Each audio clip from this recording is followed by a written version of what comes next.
तर मनोज जरांगेंनी पुन्हा एकदा मुख्यमंत्री फडणवीसांनाच लक्ष केलंय। देवेंद्र फडणवीस कुणाला काम करू देत नाहीत, समाज संपला तरी चालेल, त्यांना राज्याचं वातावरण दूषित करायचं असा आरोप जरांगेंनी केलाय। तर फडणवीसांनी आंदोलकांना अन्न आणि पाणी मिळू दिलं नाही असाही आरोप मनोज जरांगेंनी केलाय।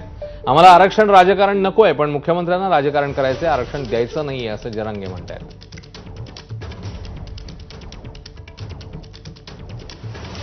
बीएमसीच्या समोरचे आणि सीएसटीच्या समोरच्या पोरांना विनंती आहे, शांततेने घ्या, नका मिळू देऊ।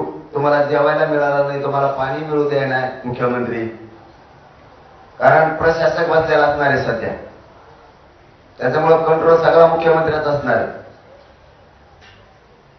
पण कधी ना कधी वेळ बदलत असती, तुम्ही रिटायर जरी झाले तरी आयुक्त साहेब सुट्टी देणार नाही, कारण मराठ्याच्या पोराचं पाणी तुम्ही बंद केलं। माणसं बोलत असले तरी पण त्यांनी काय सांगितलं हे ऐकून लोकांना सांगायचं नाही, फक्त तिथं जाऊन आरडायचं। यांनी केव्हा मुंबई बघितलेली नसती, यातले पक्षाची चमचे असते ती, आणि आपल्या चमच्या अवलादीमुळं आपल्या गोरगरिबांच्या भविष्यावर अडचण येते। आम्हाला आरक्षण पाहिजे, राजकारण नाही करायचं, आणि मुख्यमंत्र्यांना नेमकं राजकारण करायचे, आरक्षण द्यायचं नाहीये।